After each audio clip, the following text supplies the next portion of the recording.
Hey guys, so we are moving into looking at data sets and finding numerical patterns in them and then be able to analyze those patterns in order to find information that we otherwise wouldn't have. So I've got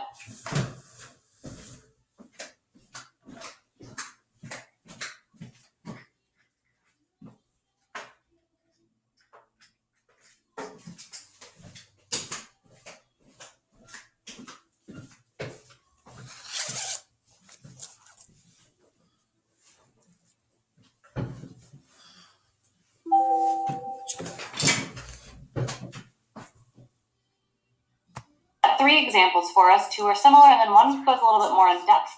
And so stick with me as we work through these. So for our first one, let's look at that. Joel purchases 2 movies and 6 songs.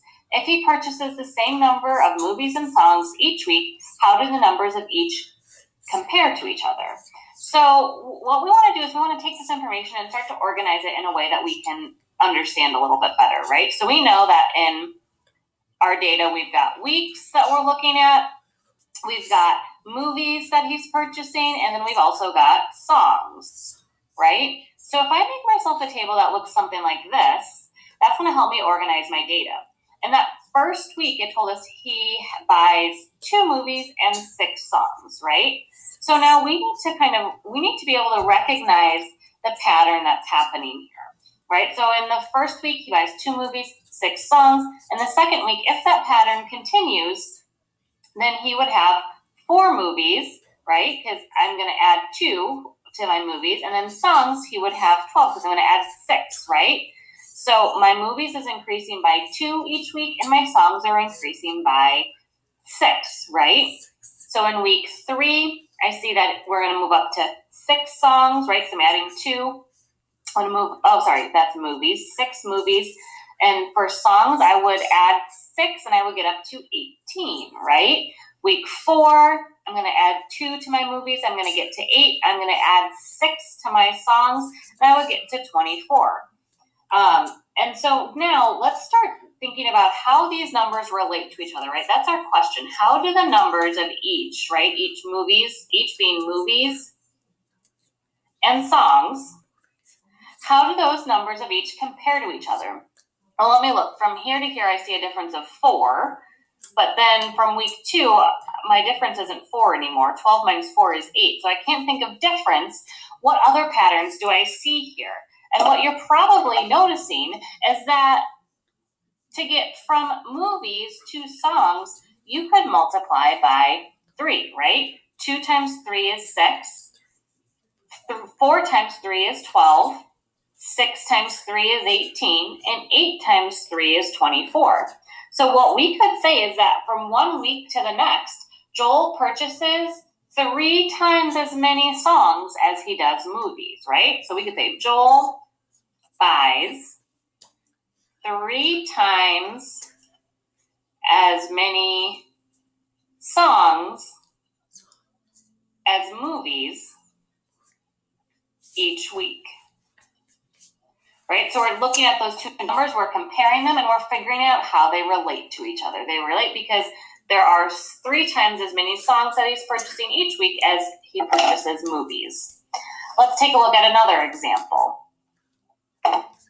Move myself so you can see me. All right. When Alice completes a level on her game, she gets 3 lives and 6 coins. How do the numbers of coins and lives relate to each other? And how many will she have at the end of level 8?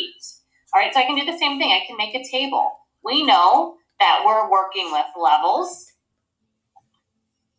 And in each level, she gets lives and coins, right? So level 0, she has 0 lives, 0 coins. At the end of level 1, she gets 3 lives and 6 coins, right? Level 2, she gets 3 more lives. So I'm going to add 3 and 3, that's 6. She gets 6 more coins, that's 12. And I'll continue on. Level 3, 4. I know I need to get to level 8, right? It looks like I ran out of room. That's okay. I can just continue my table down below. 6, 7, 8.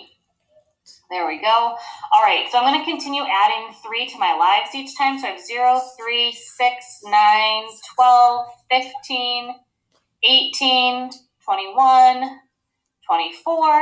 And then for my coins, I'm going to continue adding 6 each time. So 0, 6, 12, 18, 24, 30, 36, 42, 48. All right, so now I've got my table completely filled in. It says how many will she have of each at the end of level 8? Well, I know that she's going to have, these are my levels, these are lives and coins. So she'll have 24 lives and 48 coins. Now, how do the numbers of coins and lives compare at each step along the way? Let's take a look. So 0 and 0, I can't really compare those.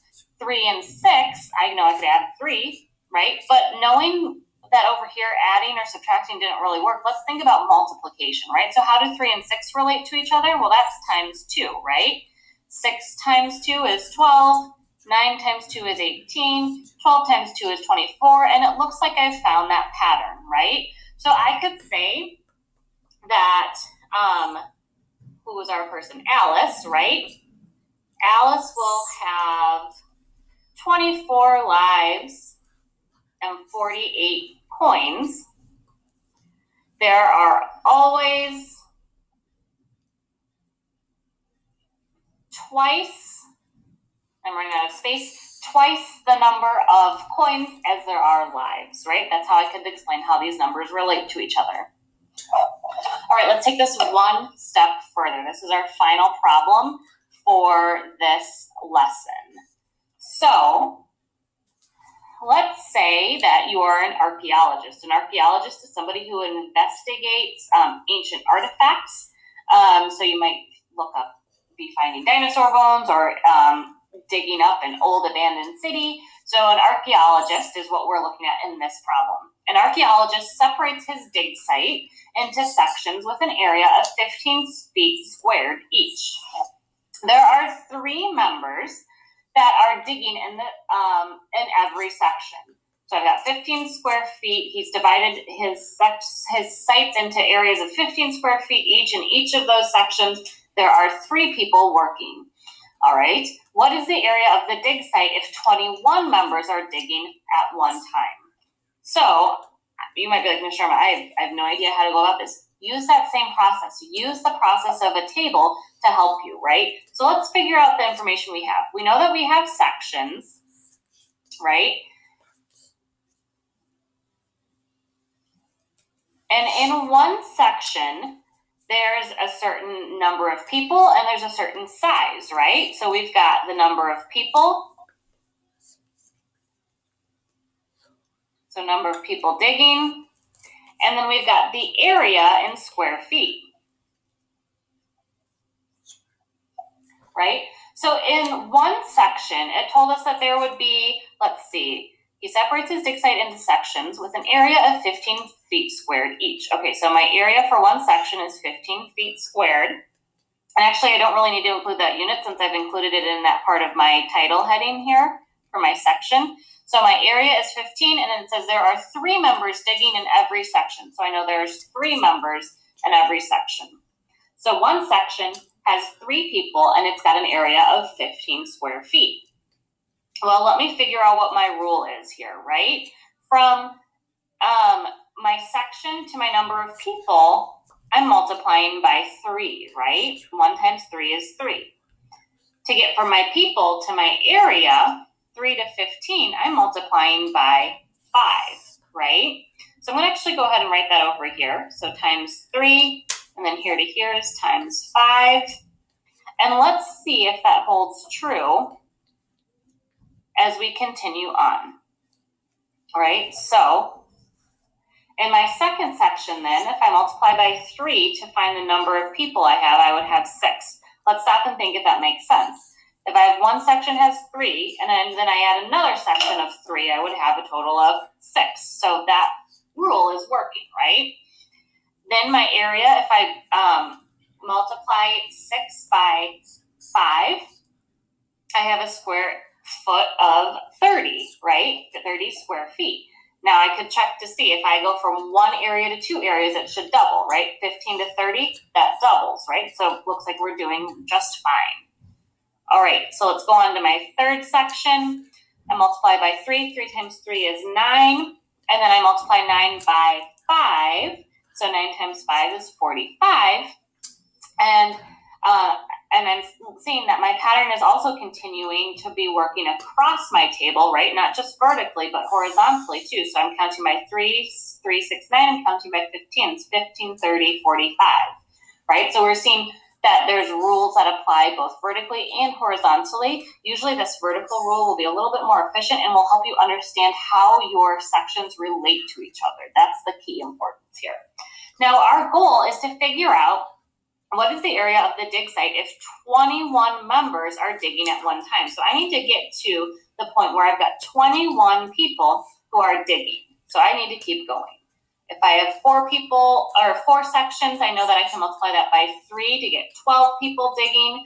I can multiply 12 by 5 to get 60 square feet. Need to keep going because I'm still not at 21. 5 times 3 is 15. 15 times 5 is 75. Still not at 21, so I'm going to keep going. If I have 6 sections, 6 times 3 is 18. 18 times 5 is 90.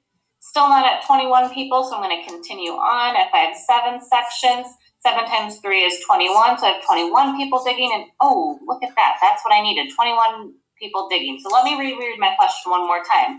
What is the area of the building site if it has 21 members digging? So I need to find this piece of information here, the area for 21 people. So again, I'm going to multiply 21 by 5 since that's my rule, right? 21 times 5, and that's 105.